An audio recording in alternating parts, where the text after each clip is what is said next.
In Detroit, we have 40 affidavits, including from Democrats, who say that the center at the Cobo Arena Hall was a disaster.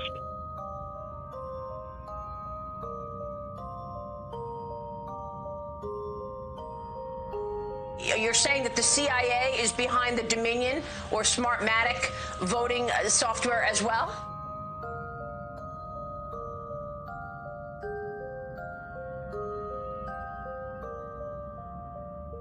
We've identified mathematically the exact algorithm they used and plan to use from the beginning to modify the votes in this case to make sure Biden won.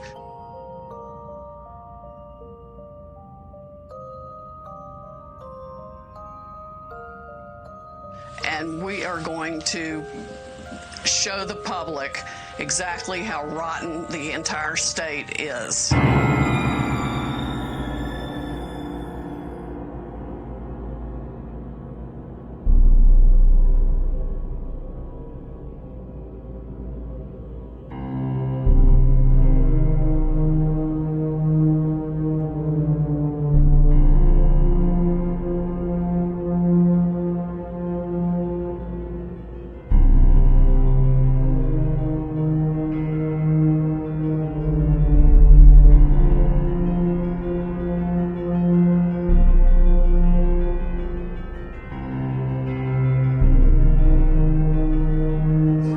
Overturn the results of the election in multiple states, and President Trump won by not just hundreds of thousands of votes, but by millions of votes.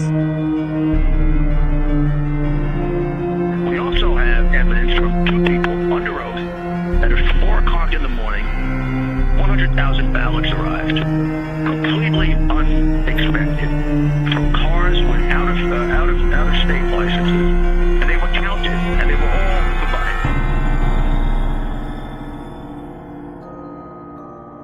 This looks like the effort to carry out an end game in the effort against him. Do you concur? Oh, absolutely, and it's been organized and conducted with the help of Silicon Valley people, the big tech companies, the social media companies, and even the media companies. And I'm going to release the Kraken. Welcome to In Pursuit of Truth. This is your host, Sir Patrick Mack. We're back once again. Ladies and gentlemen, I am not the daily news, but from time to time, I've been known to get a little pursuity, and that's what we're about to do today. I want to talk a little bit more about Dominion voting systems. I want to talk a little bit about Sidney Powell. I want to talk a little bit about botnets and a little thing known as the Kraken. So let's get cracking. And this is how we get cracking. You need two things warmed up. Number one, your coffee. Two, your hamstrings. Your coffee should be slightly warmer than your hamstrings. Then fist bump your neighbor. Say, hey, I appreciate you. And then if you're the neighbor, maybe you could say something nice back. I don't know. Insert clever statement here. Let's get started.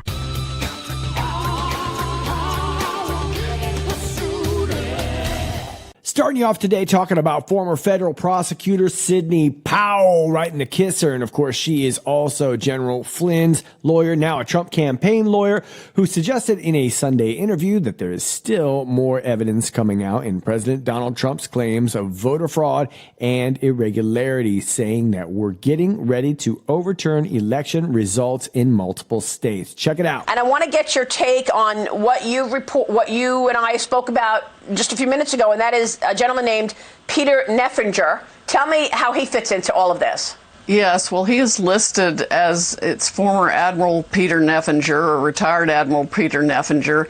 He is president and on the board of directors of Smartmatic. And it just so happens he's on Mr. Biden's presidential transition team that's going to be non-existent because we're fixing to overturn the results of the election in multiple states. And President Trump won by not just hundreds of thousands of votes, but by millions of votes that were shifted by this software that was designed expressly for that purpose. We have sworn witness testimony of why the software was designed. It was designed to rig elections. He was fully briefed on it. He saw it happen in other countries. It was exported internationally for profit by the people that are behind Smartmatic and Dominion. They did this on purpose. It was calculated. They've done it before. We have evidence from 2016 in California.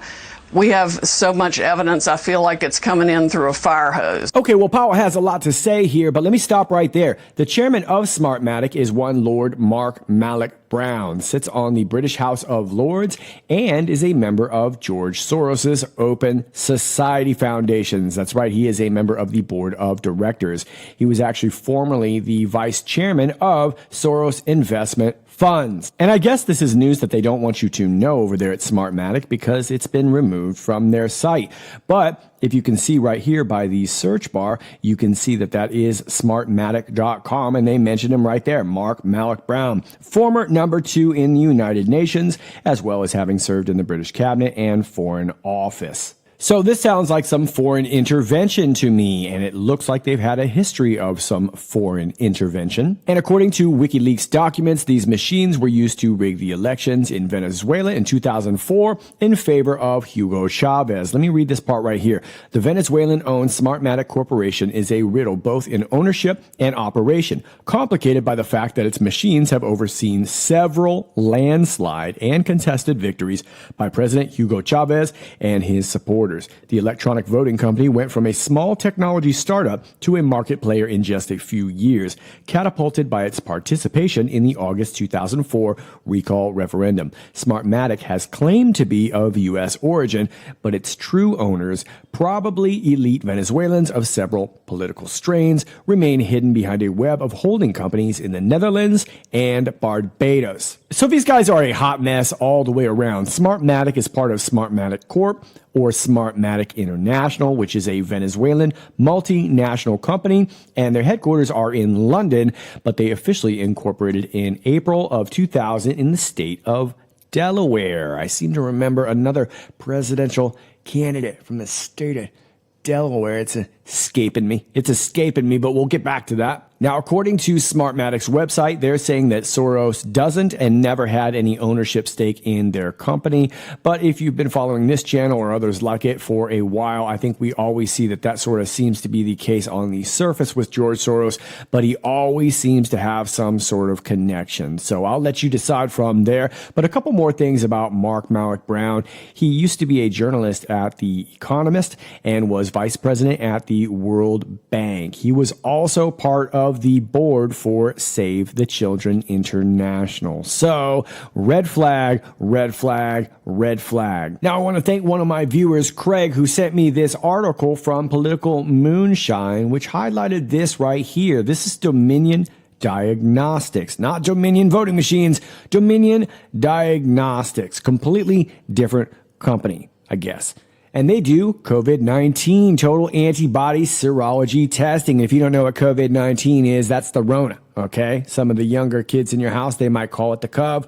Whatever it is, they do testing for it. I don't need it because I don't have it. Maybe you do. No offense. I did not find any immediate connections to Dominion Diagnostics and the Dominion voting machines, but I found it very interesting that they both work off of these apps. And of course, a lot of businesses use apps these days, but we know that using this COVID-19 app tracking system is really, really sketchy. And I suppose if they were able to fudge the voting numbers, they could also fudge the corona numbers, which is exactly what this article is talking about. Consider that Dominion Diagnostics might test your toxicology samples, drug screenings for employment, for example. At the same time, they could also be tasked to test you for CV-19. Those CV testing systems are also being used in airports to determine flight eligibility, travel restrictions, etc. All this converged data and total control over it could literally change your vote, determine your positive or negative CV status, restrict your travel, result in broad refusal of service, serve to marginalize and control individuals, etc. It presents as a full spectrum system of enslavement with all the pieces in place, assuming there are undiscovered others, which is likely. Okay, so it's hard to really know, but it is a very intriguing theory. But here's what we actually know, and I talked a little bit about this the other day in my last video entitled Glitch, which you can find right here on BitChute. By the way, if you're struggling to see some of those videos on BitChute, you might just have to let them play a little bit, and eventually they will play out. I think those servers are just really overwhelmed. But here's what we do know. In 2016, it was Dominion Voting Systems that was acquired by Staple Street Capital. One of the groups that was overseeing this acquisition was another group known as Kirkland and Ellis. Well, going through the alumni of Kirkland and Ellis, we have a very famous member who briefly served as counsel in 2009 and then rejoined them in 2017, which would have been shortly after the acquisition. And his name is one A.G. William Barr.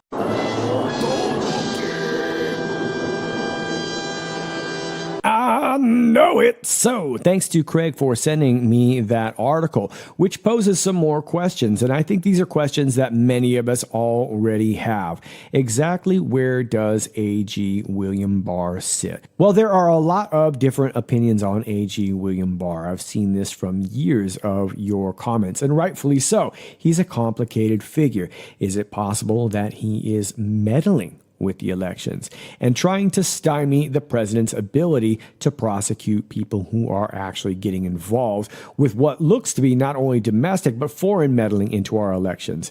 Is it possible that Barr has seen what's going on and is trying to do his patriotic duty by going back to the DOJ? Like he said himself, he didn't need this job. He came back for his sense of duty. Is that truly the case? Or is there another possibility in which Barr is simply having to reconcile by going back to perform what he may have not wanted to perform before? Well, before you decide, let's run down a few factoids about Mr. William Barr. Well, according to his own words, quote, "I started off in Washington at the Central Intelligence Agency and went to law school at night while I was working at the CIA," William Barr said during an oral history event in 2001. But you may also remember that his first time around, he stonewalled the investigations into the Bush-Clinton CIA crimes involving many things, but in particular the theft of this software known as Inslaw Promise. PROMIS stands for Prosecutors Management Information System, and it was software that was being used by the DOJ and later on with a number of intelligence agencies. And it was actually the forerunner to the NSA's PRISM. You've probably heard of that. Those guys have talked about it quite a bit. That was the software that was disclosed by the NSA whistleblower Edward Snowden. This is a really deep story on its own. It involved a couple companies known as Hadron and Systematics Incorporation. This was run by a guy named Jackson Steven, a ton of different Mossad agents, including Robert Maxwell, who is the now deceased father of Ghislaine Maxwell. This also involved Adnan Khashoggi, who was the uncle to slain quote-unquote reporter Jamal Khashoggi. Also, Richard Armitage. This software was long being used by one Rafi Eitan, who was Mossad's deputy director for covert operations for quite some time. And it was he that actually recruited Robert Maxwell back in the day, and then he started to sell that software outward. So just like back in the day when Barr was vowing to attack criminal organizations, it appeared that he was indeed protecting them. Now, I also want to point out about this law firm, Kirkland and Ellis.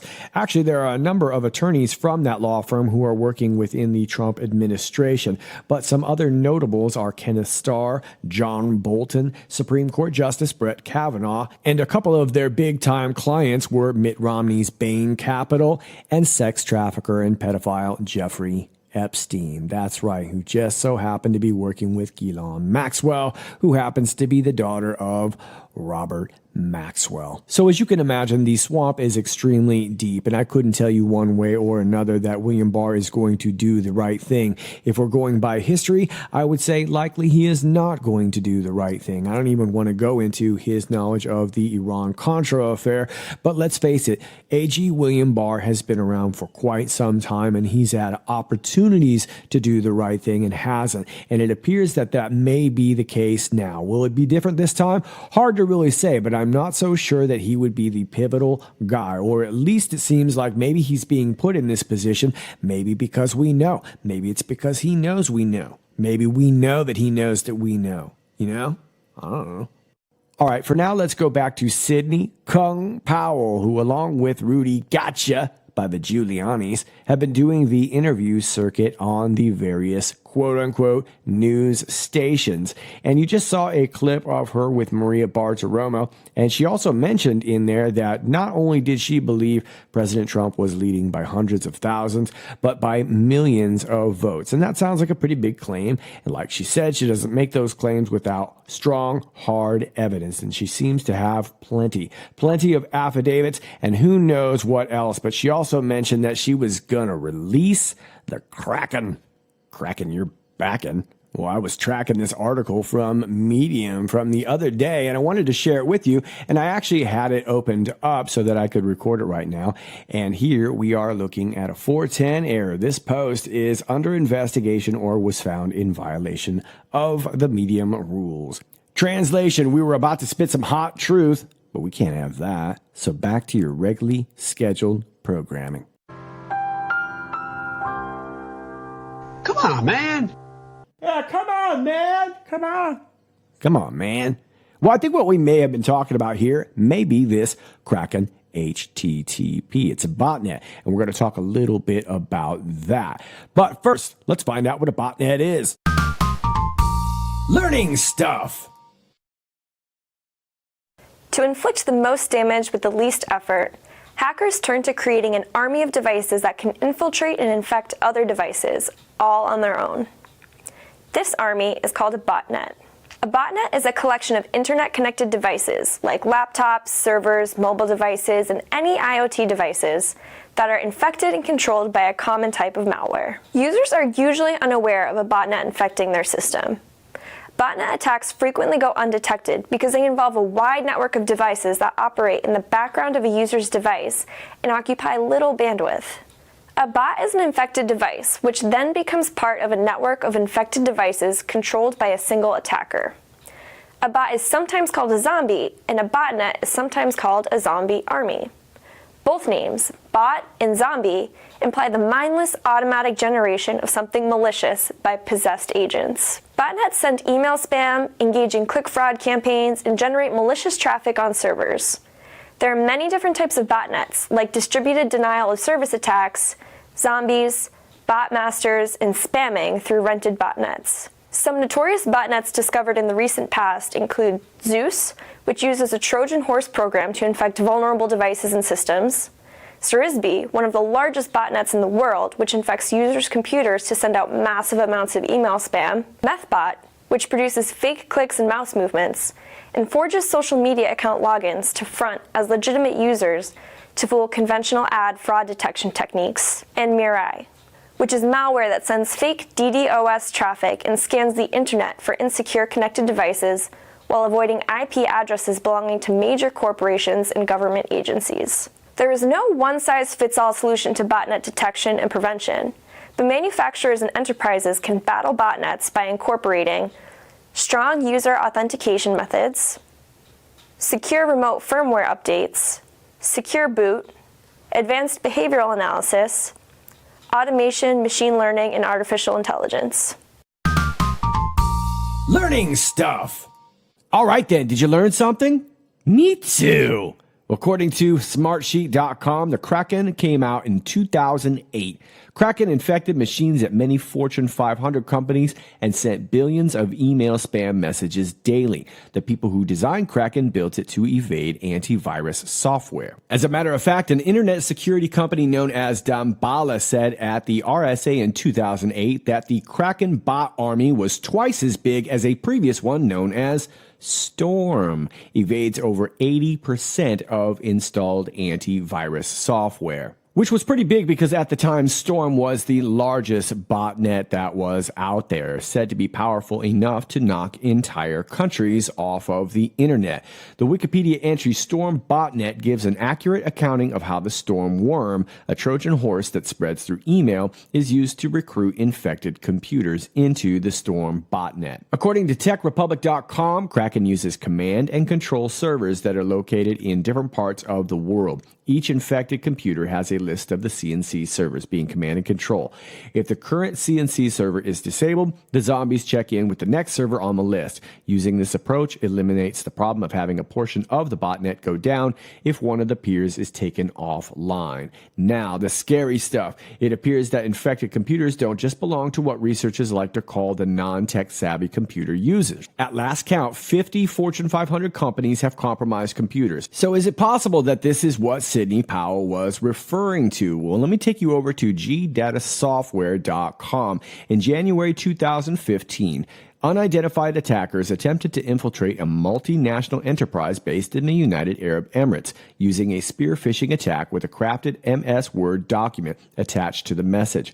Once it has reached the target, the payload used was designed to work as an information stealer and reconnaissance tool. GData's security experts identified the malware behind this attack and reveal information about the actual power of the malware's tentacles. Now, in this article from 2015, they summarized that the Kraken botnet was likely developed by a beginner. The malware does not include any advanced malware technologies and no groundbreaking innovations, even though those were advertised. And this is the advertisement right here. They were actually advertising this on the dark web. But they came up to three possible conclusions. One, the attacker who had developed the Kraken malware might have chosen to diversify their business and chose to attack special interest targets themselves. Two, the attackers identified infected machines in the business sector and followed the tracks to see what else they might be able to get from the companies. And three, the actual espionage team voluntarily chose to use a kind of usual and rather simple botnet malware in order to distract analysts from seeing a deeper meaning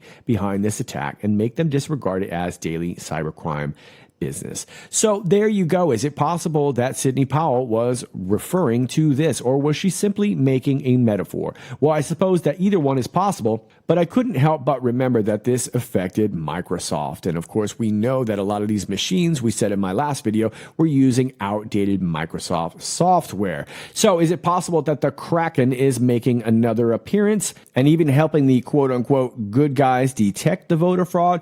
Well, it's hard to say at this point, but I did find it intriguing, and I most certainly wanted to share it with you. Equally intriguing, I thought, was the fact that this Inslaw Promise software scandal from back in the day that I was telling you about was often referred to as the octopus. Lastly, let me leave you with this from Machine Gun Kaylee McEnany. After presenting 234 pages of sworn affidavits raising allegations of fraud in Wayne County, Michigan voting, the Wayne County Board of Canvassers has declined to certify their portion of the Michigan vote. And it looks like she's going to be on Hannity. I don't know. Maybe I won't make that one. I imagine many of you feel the same way about Fox, who have been revealing their true colors more and more as this goes on. This really should come as no surprise to many of you, but I know that there are still a lot of people who have been hanging on to Fox News as they're one of the last few conservative channels around for a lot of people to go to.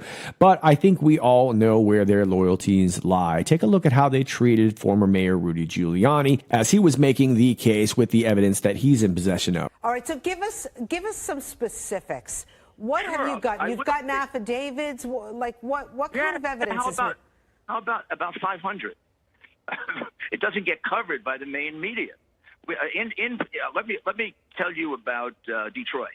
Okay. In Detroit, we have 40 affidavits, including from Democrats, who say that the center at the Cobo Arena. Smart Cam technology. Smart detected.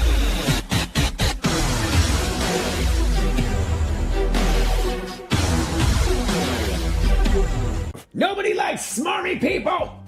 Snarky maybe, but not smarmy. Anyway, that's all I got for you for now. As always, if you like this video, please click like, share, and subscribe. Thanks to all of you who are doing that already, especially in these tough times where I know it's really difficult to find your favorite creators. Just remember that I will be posting here on BitChute as long as I can. If you'd like to support my channel, you can support me right here at my P.O. Box. Thanks to all of you who have been doing that. Many of you have been responding greatly. I can't tell you how much I appreciate it, especially in these tough times. But I will say that I've got some things in the works and good things are happening soon. That's all I got for you for now. This is Sir Patrick Mack, and until next time, stay funky.